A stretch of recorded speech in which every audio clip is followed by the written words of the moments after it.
seguramente algunos de ustedes van a trabajar en algunos programas de preservación de especies, a uno que a otro les guste trabajar con especies silvestres, entonces es importante que reflexionen sobre el tema. No solamente, pues depende de cómo, por ejemplo, Popayí, la generación actual, admita y emprenda el desafío de desarrollar políticas y actuaciones destinadas a la producción sostenible. Yo creo que ustedes han estado hablando del tema, ¿no es cierto?, que es la producción sostenible. Y de esta manera, pues están buscando animales que produzcan, ¿no es cierto?, pero que también sean amigables con el medio ambiente, ¿no? Porque pues hay algunas razas que son muy eficientes para producir carne o leche, pero también contaminan mucho, ¿sí?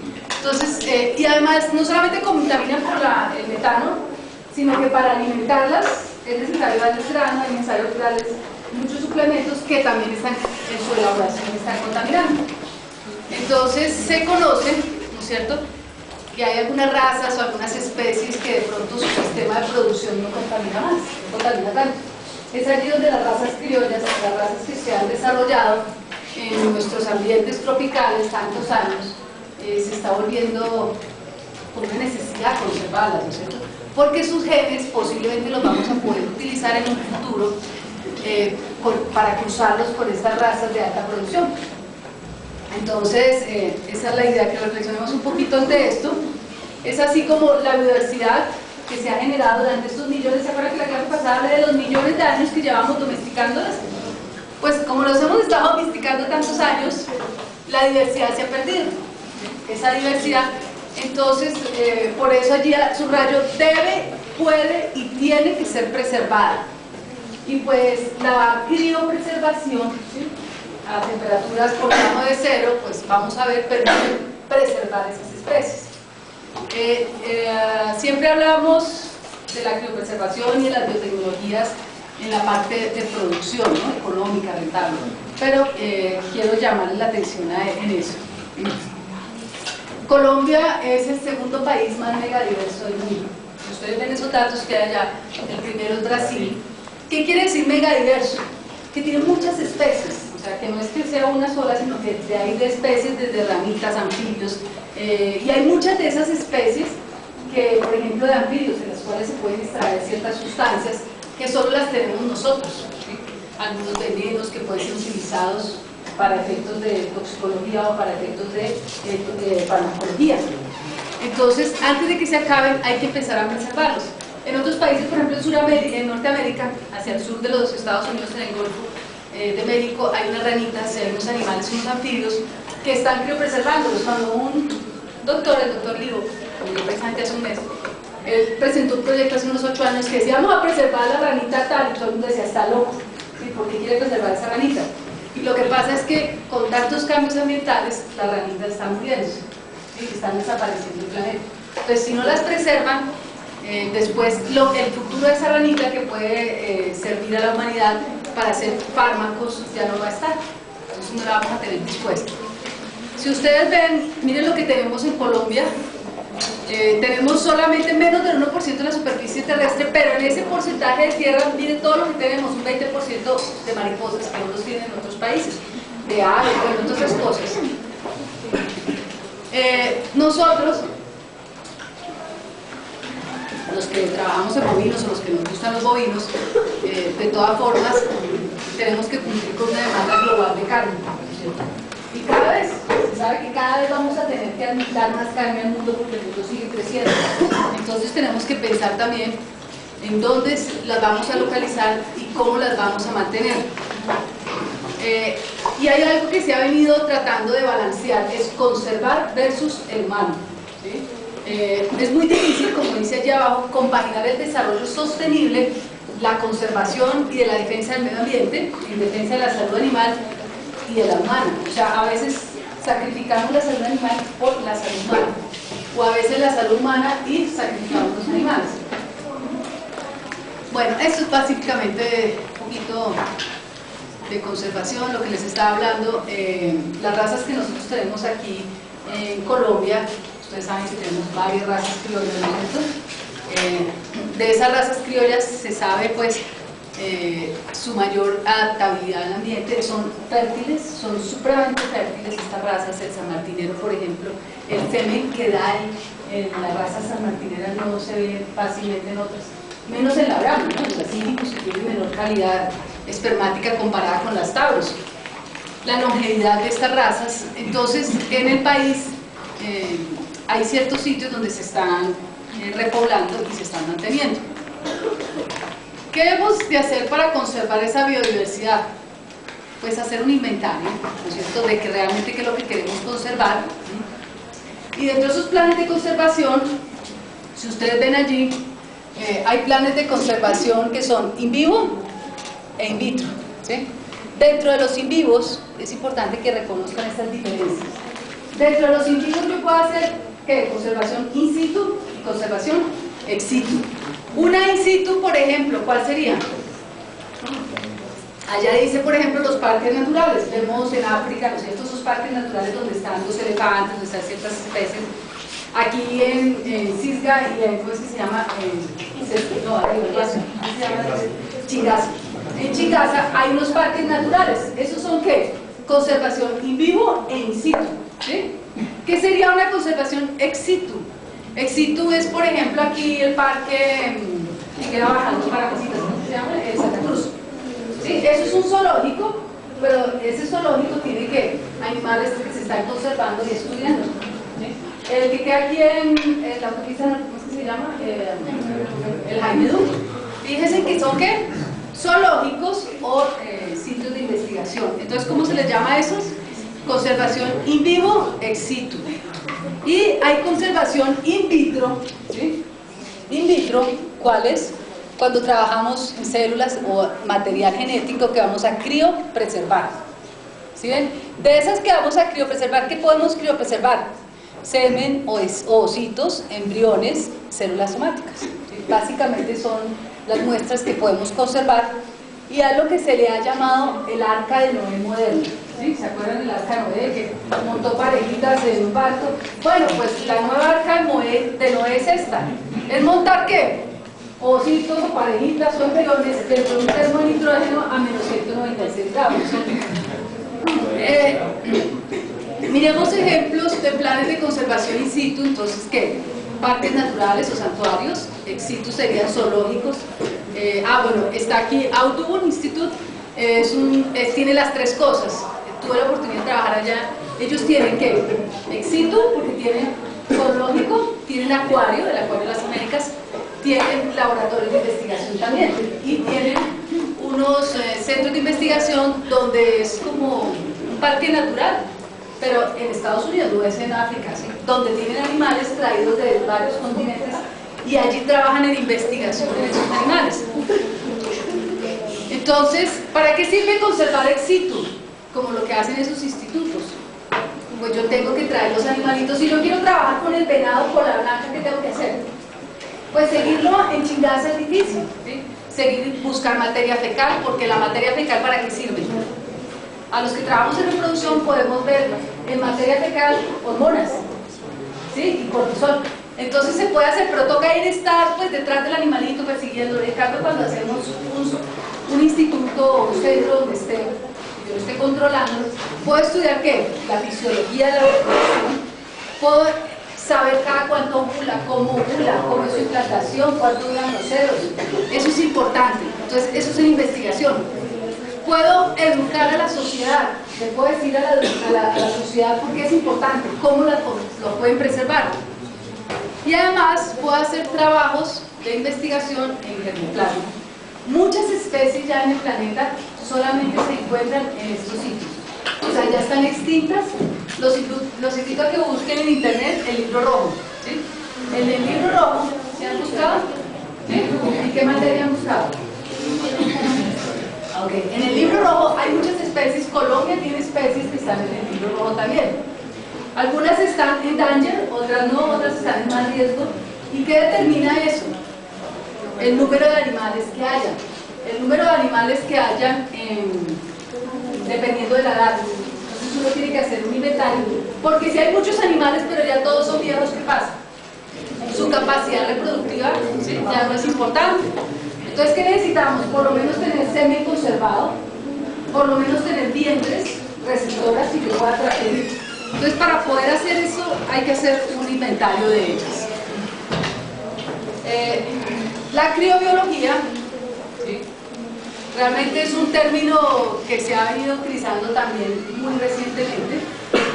El siglo pasado se empezó a utilizar y pues si ustedes saben, se encuentran muchos tejidos conservados en los polos norte, polos sur, ¿no es cierto? Y pensando en eso es que se ha dicho, oiga, esos tejidos se podrían utilizar. Han oído el cuento del mamut, ¿no es cierto? Pues parte de que quieren clonarlo y todas esas cosas, es porque las células se preservan allí. Puede que la célula esté muerta después de descongelada, pero el DNA puede estar intacto. Entonces, básicamente, es preservar indefinidamente una forma de vida en un estado, y allá a esa palabra le pueden agregar otra, congelado o vitrificado. Siempre se me olvida, porque como vamos a ver ahora, uno puede congelar o vitrificar. Son dos formas de estar por debajo de cero, en estado vitrificado o en estado congelado. Bueno, lo que uno conserve, ¿no es cierto?, lo puede otra vez, ¿qué? Ven la flecha que está abajo, reintroducir. Hay que reintroducirlo para poderlo multiplicar las especies. Entonces, ¿para qué sirve la criopreservación de germoplasma? ¿Germo qué es? Germo, semilla, ¿no es cierto? Y plasma, pues que tiene citoplasma, que tiene membrana, ¿no es cierto?, que está allá, y que nos va a ayudar a reproducir una especie. Vamos a hacer ¿qué? ¿Qué es lo que podemos preservar? Miren la lista de materiales que podemos preservar. Ojo con el pelo de los animales. Cuando lleven un animal que era campeón, que sea el reservado, que vale millones de pesos, ¿no es cierto?, ya no se le puede dejar ni acercar a nadie, porque con una pequeña muestra lo pueden clonar.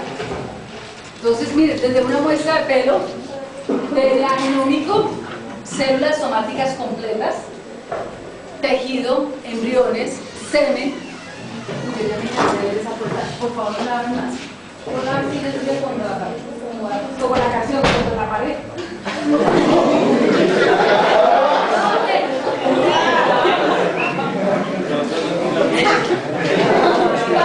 Para hacer esa criopreservación, ¿qué tenemos que hacer? Primero, los animales deben ser caracterizados a nivel molecular, ojalá. ¿Para qué? Para prevenir posibles inbreeding. ¿Qué es inbreeding? ¿Se acuerdan de su genética? Inbreeding, entre cruzamientos, ¿no es cierto? Que nos pueden traer problemas, principalmente cuando el inbreeding empieza a ser grave.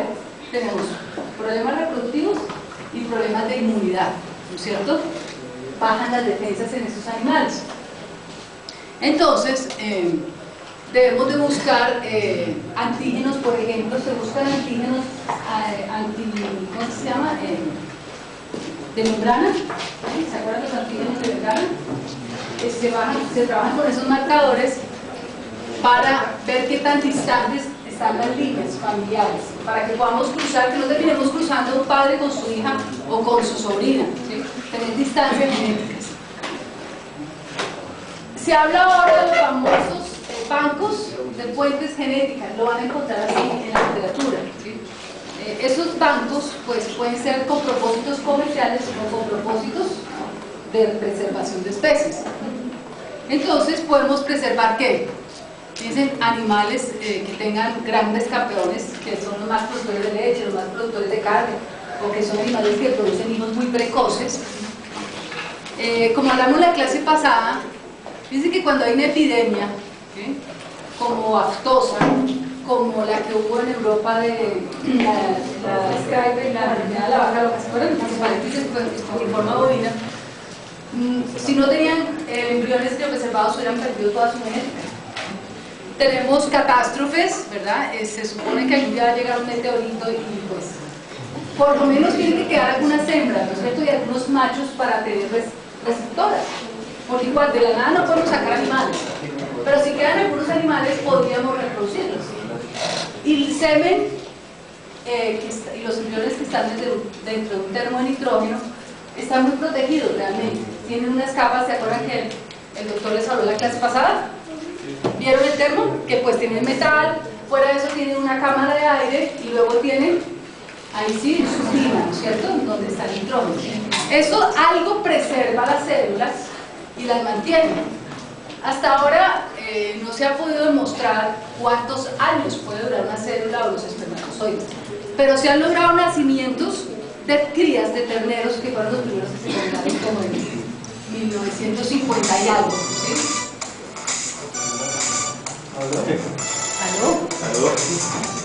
Ya se han tenido nacimientos de terneros cuyo semen ha estado congelado 50, 60 años. ¿Qué quiere decir eso? Que el material genético, ¿sí?, estuvo perfecto durante 60 años.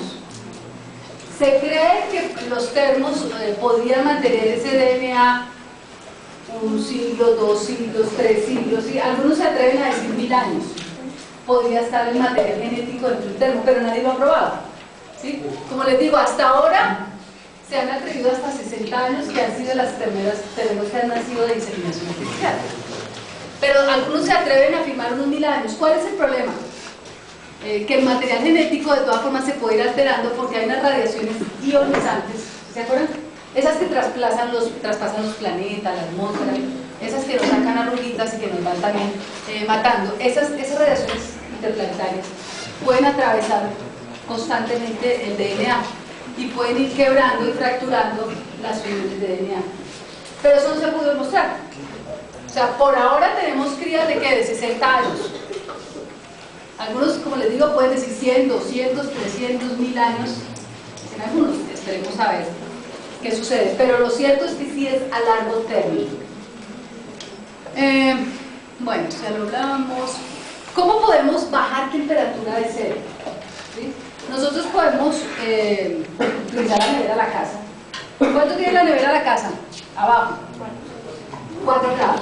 Ustedes saben, abren la leche, la gaseosa que está a 4 grados, ¿no es cierto? Abajo está a 4 grados. Los congeladores arriba, los antiguos eran a menos 10. Hoy en día vienen a menos 20. ¿Sí? O sea, si ustedes le meten un termómetro allá, va a estar a ¿cuánto? Menos 20. ¿Sí? Casi todos los congeladores familiares ya los están vendiendo a menos 20. Que se congele o no dependerá de qué, del tipo de líquido que ustedes tengan allá. ¿Okay? Pero están a menos 20 grados centígrados. Esos obtienen esa temperatura por medio de ¿qué? De electricidad, ¿no es cierto? Enfriar algo es ¿qué? Quitarle calor. Eso es una cosa física, ¿no es cierto? Entonces, ¿qué hace la parte eléctrica? O sea, el equipo como tal le quita calor a lo que esté allá adentro. Así funciona. Y tienen unos gases, ¿se acuerdan que le inyectan unos gases a las neveras? Eso ayuda a eso. Entonces, esos son los de menos 20. También ustedes pueden conseguir aparatos como estos, que son ya de laboratorios, ¿sí? Que bajan la temperatura, algunos de menos 180, ¿sí? Otros menos 40, esos botelleros. Algunos están a menos 40, otros a menos 80. Todos esos son eléctricos, ¿no es cierto? Pueden utilizar nitrógeno líquido. El nitrógeno líquido sí logra bajar por menos 120 y dependiendo a qué distancia estén del nitrógeno líquido van a tener ¿qué? Menos 120, menos 150 o menos 196. ¿Ok? El nitrógeno líquido va a estar en estos tipos de termos. ¿Okay? Recuerden usar máscaras, guantes y todas esas cosas porque el nitrógeno quema. O sea, aunque el mayordomo ese policía hace así y uno también termina haciendo lo mismo, le pegan y todo se quema, pero por lo menos los ojos tengan cuidado porque la córnea sí se puede quemar. Entonces, menos 196 está el nitrógeno líquido. ¿Por qué trabajamos con nitrógeno líquido? Porque pues comercialmente es lo más fácil de hacer, ¿sí? Es lo más fácil de obtener. Hay un poco más por debajo, pero en laboratorios especiales los físicos pueden bajar un poco con otros líquidos la temperatura. Pero comercialmente fue el que se consiguió. Por fuera del planeta, ¿qué pasa? Está muy frío. Si ustedes salieran y se bajaran del avión, del cohete, ¿no es cierto? Salieran del cohete, estarían helados, ¿no es cierto? Están muy fríos. Fíjense que lo que tienen que hacer es conservar calor, o sea, los planetas donde están más calientes, en el núcleo, ¿no es cierto? Y van perdiendo calor hacia afuera. ¿Ok? Miren los termos tan gigantes que pueden haber, millones de dosis caben en cada termo de esos. ¿Bien? Compañías como, miren este chiquitico que ustedes ven acá, ¿sí? como los que vamos a ver dentro de 8 días en el laboratorio, 15 días, los que vayan. Entonces, vamos a ver unos más grandes, ¿no es cierto? Unos medianos y unos más pequeños, que son los que se usan en las fincas, de 22 litros, otros de 12 litros, otros de 4, o los dry chippers, les explico el doctor la clase pasada, ¿no? Los dry chippers son unos que tienen como una esponja por dentro, se les mete el nitrógeno y pueden voltearse y no se riegan, y se llaman termos de transporte. ¿Sí? ¿Hayan oído hablar de ellos? Básicamente uno los puede mandar el carro, viajan y no hay tanto problema de que se riegue el nitrógeno. Recuerden que está prohibido en Colombia transportar termos dentro del carro, tienen que ir en la parte de atrás, porque se pueden quemar por accidentes o cosas ya han sucedido. Que si uno lleva el termo dentro del carro y lo estrellan, puede voltearse y lo desfigura o lo mata. Ha habido accidentes graves con el nitrógeno líquido. Entonces, por favor, recuerden que está prohibido donde un policía los pare, los multa. El nitrógeno debe ir atrás, donde si se riega no los quema. Bueno, entonces miren, millones de dosis. Esto generalmente, ¿quién tiene esto? Bancos de genes, ¿cierto? La ABS, compañías grandes, multinacionales, que venden semen, tienen que mantener esos sistemas, o que venden células. También hay compañías que venden células. ¿Qué puedo yo preservar para reproducción o para bancos de genes? Entonces, espermatozoides. Se encuentran casi todas las especies domésticas y no domésticas, por ejemplo, como leones, felinos, de algunos bovinos que no son domésticos, ya se encuentran de casi todos ellos criopreservados, de venados, ya hay técnicas de criopreservación. O sea, los espermatozoides fueron los primeros que se criopreservaron y ya hay más técnicas.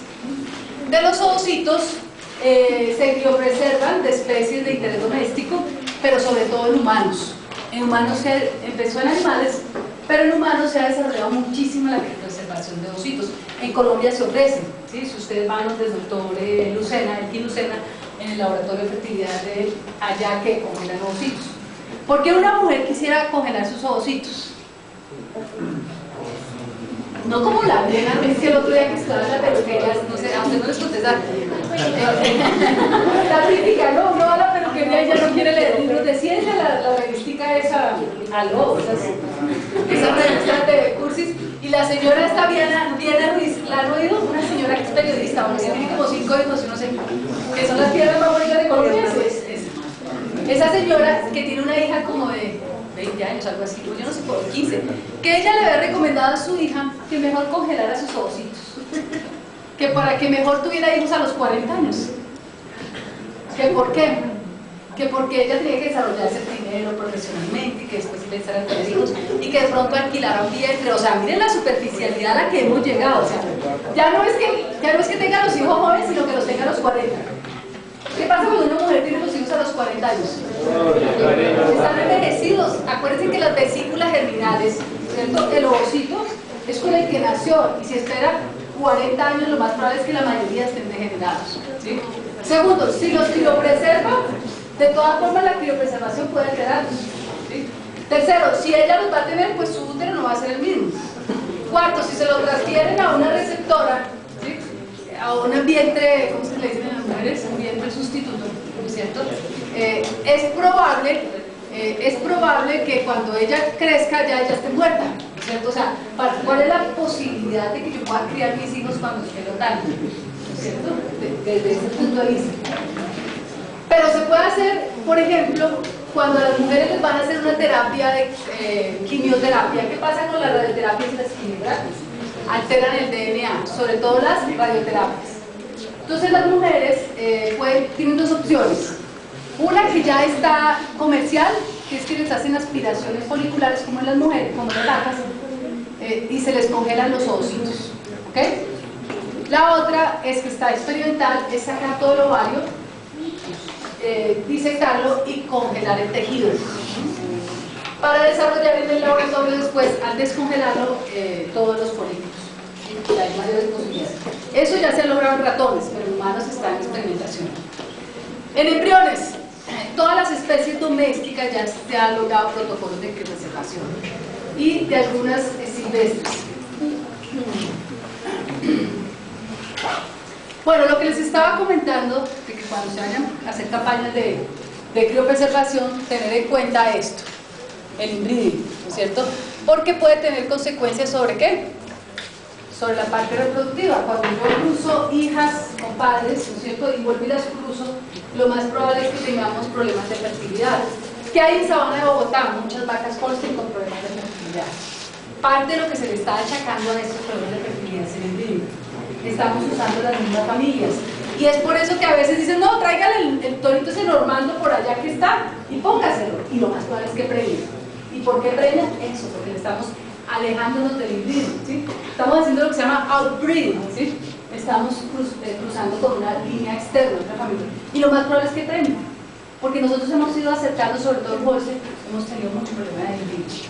Entonces, cuando hagamos conservación, debemos de tener eso en cuenta. Este era el complejo de histocompatibilidad que les estaba comentando. Para evaluar qué tan cercanas son las líneas, se hace esto. En las razas criollas colombianas se están haciendo planes de conservación nacionales. ¿Cuál es la idea? Tener un inventario, por ejemplo, del bono, pero por ejemplo lo del casanareño, es el que está de los más reducidos, y el, ¿cómo se llama? El que queda abajo de... No, San Martín ahí, Putumayo, ¿cómo se llama? No, más abajo, ¿cómo se llama? ¿Cómo? Florencia Caquetá, el caqueteño, el criollo caqueteño está extinto casi, quedan muy poquitos. Entonces, cuando yo quiera reproducir bueno, allá adelante por favor, es que yo no puedo hablar más duro. El caqueteño, por ejemplo, y el casanareño, que quedan tan poquitos, toca buscar muy bien que estén distantes cada familia y armar los planes de cruzamiento para que no produzcamos híbridos. Miren un ejemplo también, hay que hacer estudios juiciosos de qué queremos hacer. Siempre pongo este ejemplo, es de una isla, y en esta isla hacia 1958 se extinguió ese ciervo. Ese ciervo, entonces quedaban muy poquitos, empezaron a repoblarlos y lo lograron otra vez. ¿Y qué pasó? Repoblaron tanto que hubo una sobrepoblación del ciervo. Y como era una isla, pues gravísimo, ¿cierto? Entonces tuvieron que introducir su depredador natural, el lobo, ¿sí? Al introducir el depredador, pues se balanceó la cosa, ¿sí? Entonces cuando se hagan planes, y ellos no lo hicieron planeado, o sea, ellos lo repoblaron, pero después se les salió de las manos, entonces se pusieron a pensar qué era lo que pasaba. Ese depredador había desaparecido también de la isla, porque como se acabó la comida, él también se extinguió. Entonces hay que pensar siempre en quién es su control, ¿no?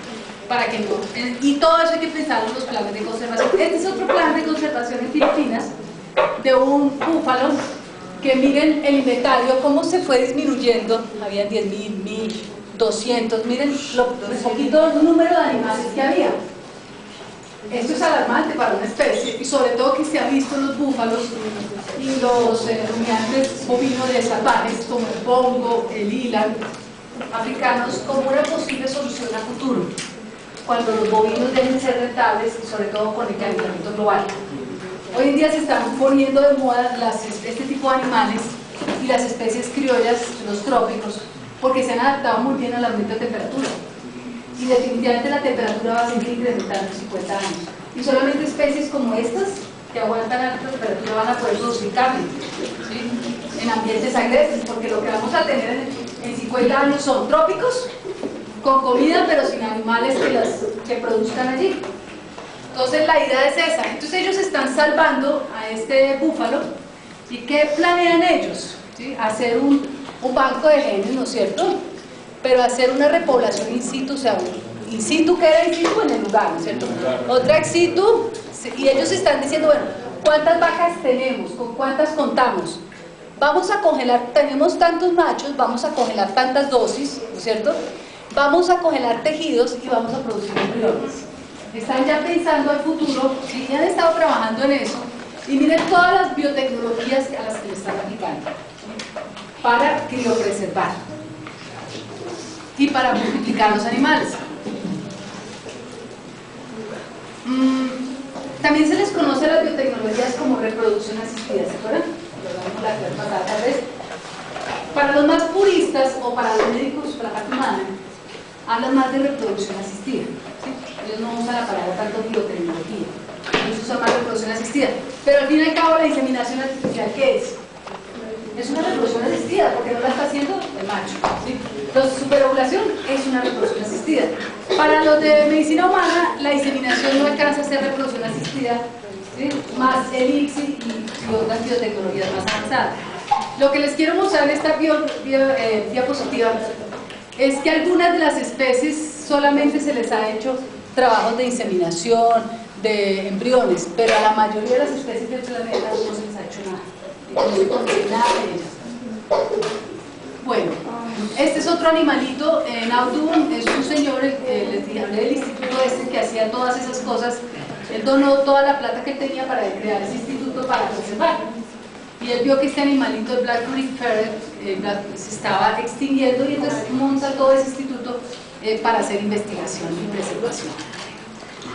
Y así hay varios institutos a nivel mundial. Bueno, ahora sí hablemos de criopreservación, ¿ok? Abrimos la puerta a la ventana.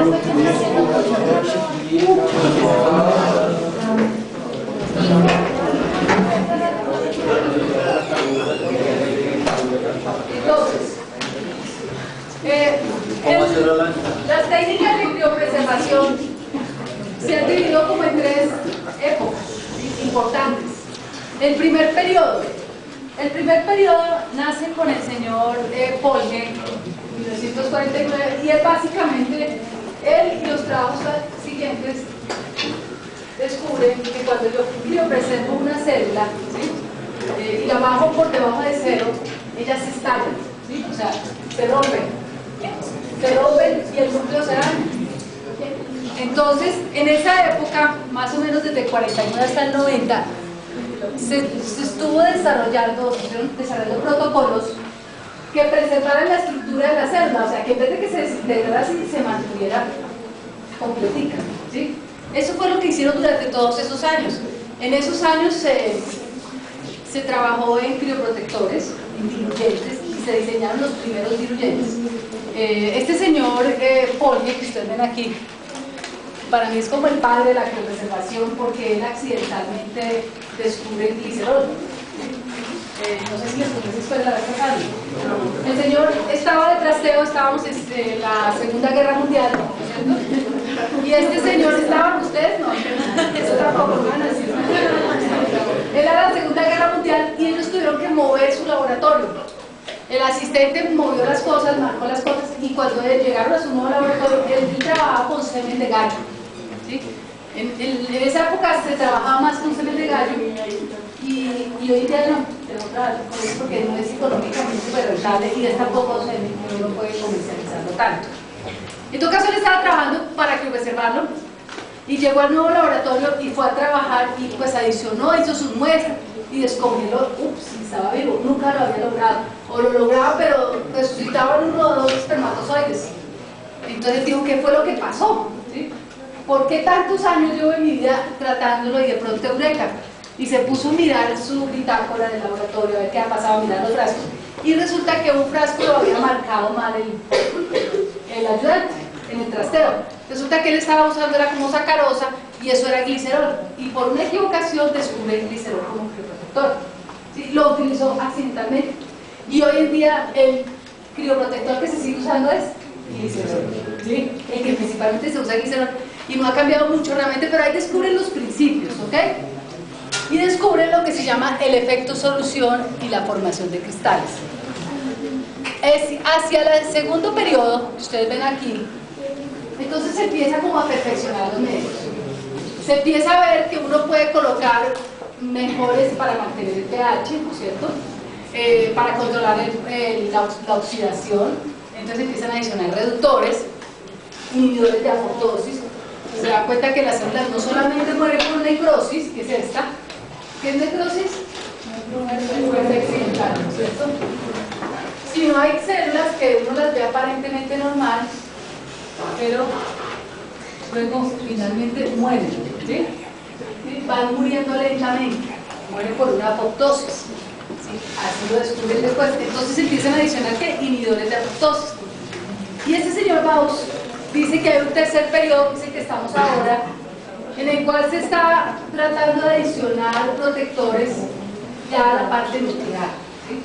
Protectores que tienen que ver sobre la proteómica, para evitar el estrés en las proteínas y para evitar el estrés en el núcleo y su expresión.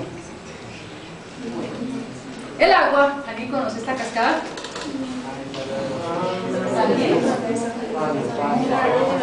70 metros, se descuelga uno ahí así. Entonces, la principal sustancia pues es el agua, ¿cierto? Para entenderlo hay que estudiar un poquito de física.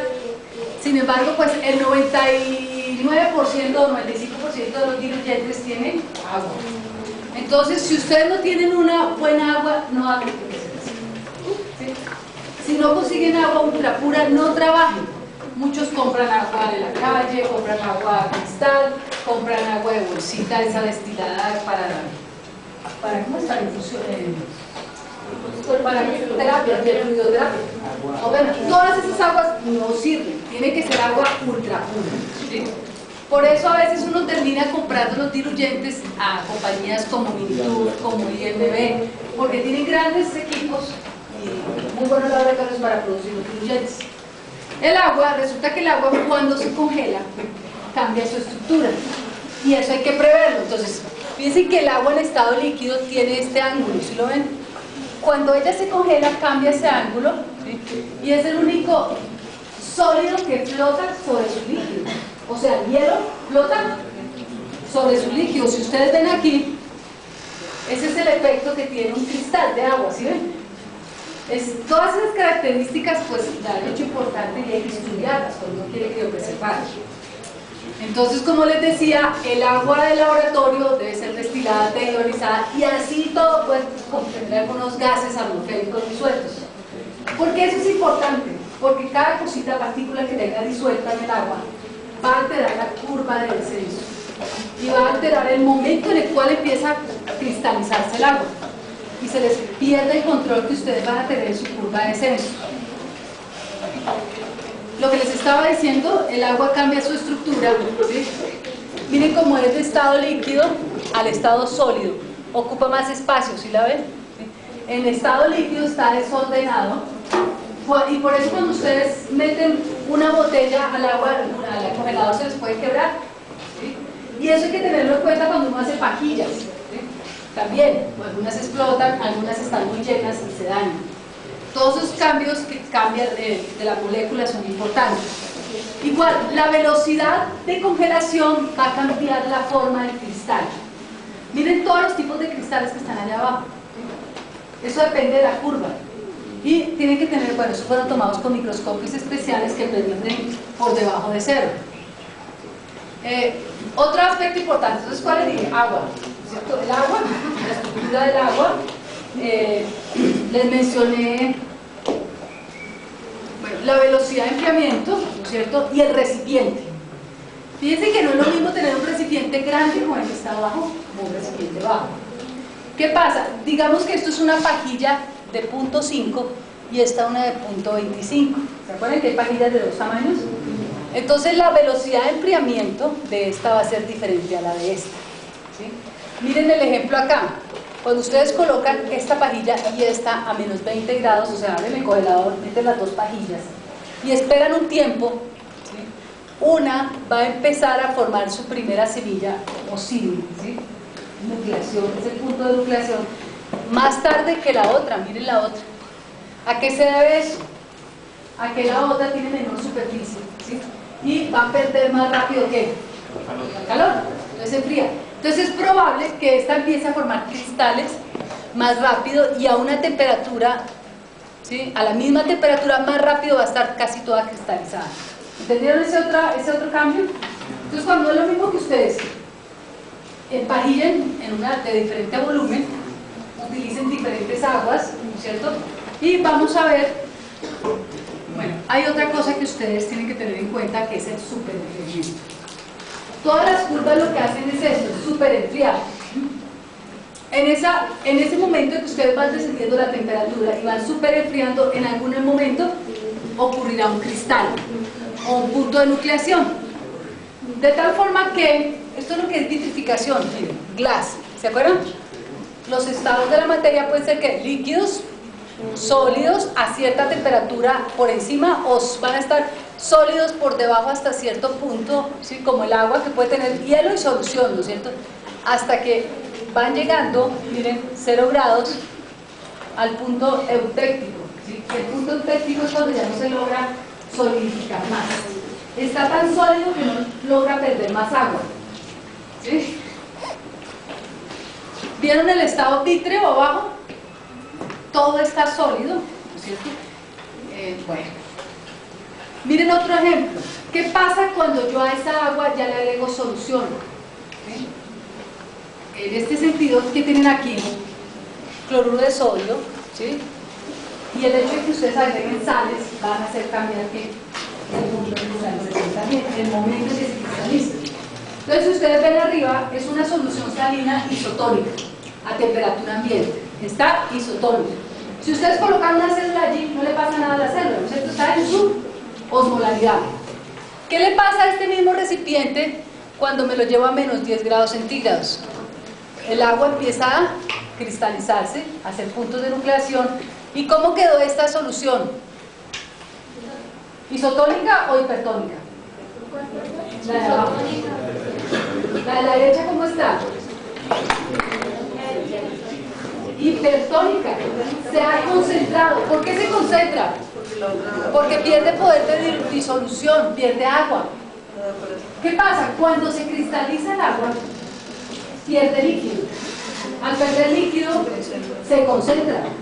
Entonces, una célula que esté ahí metida en esta solución, ¿qué le puede pasar? Está en un medio hipertónico. ¿Qué tiende a hacer? A perder agua, y ella también se concentra. Entonces ven que las células pueden cambiar su estado dependiendo de qué solución estén, ¿no es cierto? ¿Se acuerdan? Entonces la congelación del agua, ¿qué va a hacer? Que la solución se vuelva hipertónica.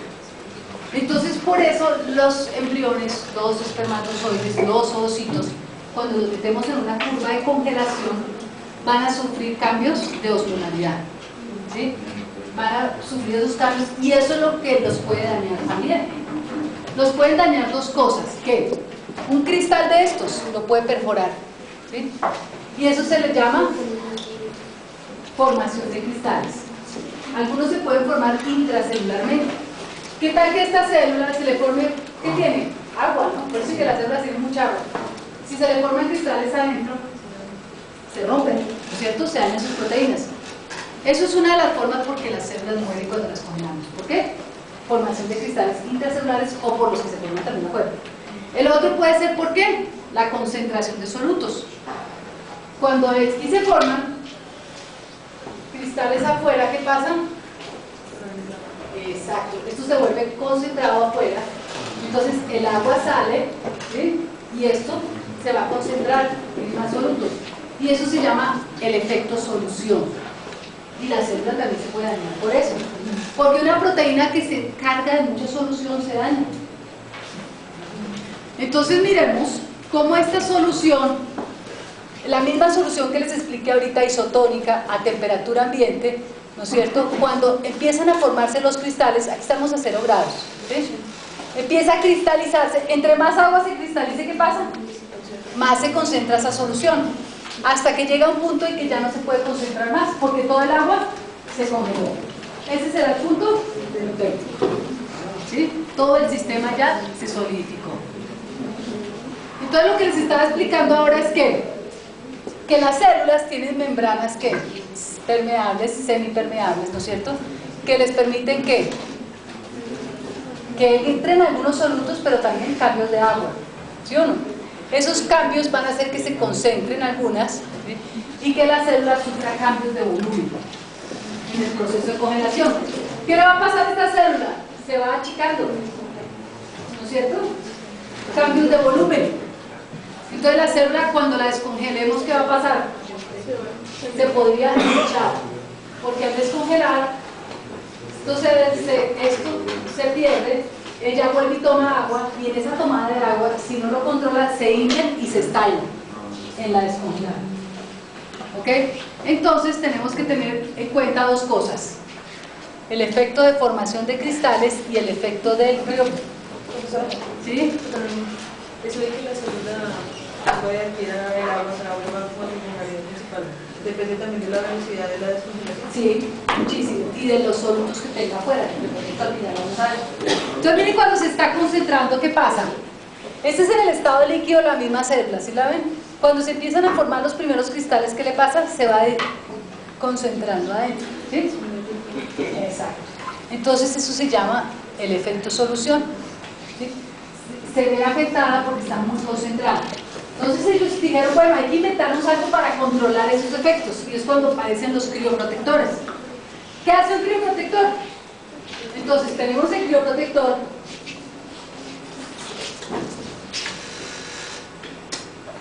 Tenemos la célula acá.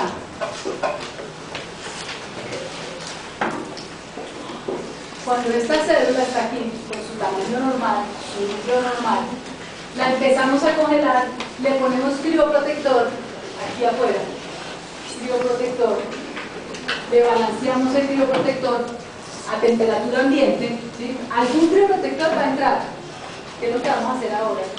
Entra el crioprotector y se balancea en concentración, y eso se llama la equilibrio, el punto de equilibrio, ¿no es cierto? A temperatura ambiente le colocamos en una solución con el crioprotector. ¿Qué hace la célula? Pues estabiliza, entra un poco y saca agua y entra, porque estos crioprotectores son permeables, ¿ok? Entonces queda la misma concentración afuera y adentro. Exacto, mantiene equilibrado. Pero además los crioprotectores también protegen las membranas, que no se dañan las membranas. Cuando empezamos a bajarlo en la curva de congelación, ¿qué pasa? El crioprotector tiene una característica: baja la temperatura a la cual se congela el agua. O sea que si el agua se iba a congelar a menos 4 grados, algunas se congela a 0, depende de la solución, pero como esto tiene otros cristales, otras solutos, puede empezar a congelarse a 4, a menos 10, a menos 12, ¿sí? Y la mayoría de estos crioprotectores empiezan a congelarse a menos 20, ¿sí? Entonces, cuando yo adiciono un crioprotector, ¿qué hago? Que se baje la temperatura de congelación del agua. Entonces se van formando cristales poco a poco. Cuando se van formando cristales, ¿qué pasa? Sale agua y entra más crioprotector a la célula. La célula saca agua y entra crioprotector, ¿sí? Entonces el crioprotector va a evitar que le quede mucha agua a la célula por dentro. Si no que le queda mucha agua, pues no va a formar cristales, ¿sí? Porque el crioprotector no se cristaliza, es otra estructura molecular. ¿Quedó claro? Entonces va a proteger de la formación de cristales intracelulares. ¿Me entendieron? Eso sería acá. ¿Qué pasa cuando yo descongelo? Bueno, miren lo que les mostré, una célula, volumen normal. Cuando empieza a congelar, ¿qué pasa? Reduce su volumen, ¿no es cierto? Empieza y vuelve y queda a nivel normal. Cuando yo descongelo, miren lo que pasa, se hincha la célula y vuelve y queda, después de unos minutos, en su volumen normal. Hay un riesgo de que se estalle en esa hinchazón. Por eso adicionamos sacarosa a los embriones. Por ejemplo, cuando descongelamos, hay una técnica en la cual al embrión se le coloca sacarosa para evitar que el embrión haga este sobrehinchamiento. La sacarosa aumenta la concentración afuera. Entonces él no entiende echarse, sino que oiga, dice que está como bien, entonces lentamente se va a ir. Eso es lo que les acabo de mostrar. ¿Qué es una curva de enfriamiento? Una curva de enfriamiento es pasar de temperatura ambiente, lentamente o rápidamente, depende de la velocidad, ¿sí? Bajar por debajo de 0, empezar a hacer cristales. Cuando se hacen los cristales, muy rápido. Las velocidades, ya la vamos a ver. Entonces, la curva de enfriamiento o superenfriamiento, ¿se acuerdan que lo vimos ahora?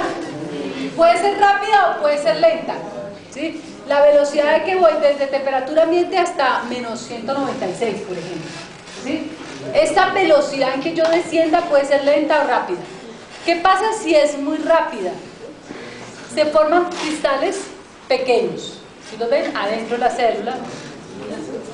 ¿Qué pasa si la hago muy lenta? Se forman cristales afuera, pero la célula se va ¿a qué? Lentamente voy a permitir que lentamente y salga y entre mucho crioprotector, mucho crioprotector.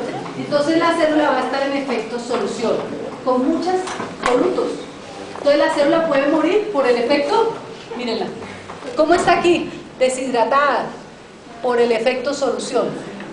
¿Sí? Tenemos otra imagen. Bueno, lo que les estaba hablando, que uno puede refrigerar. ¿Sí?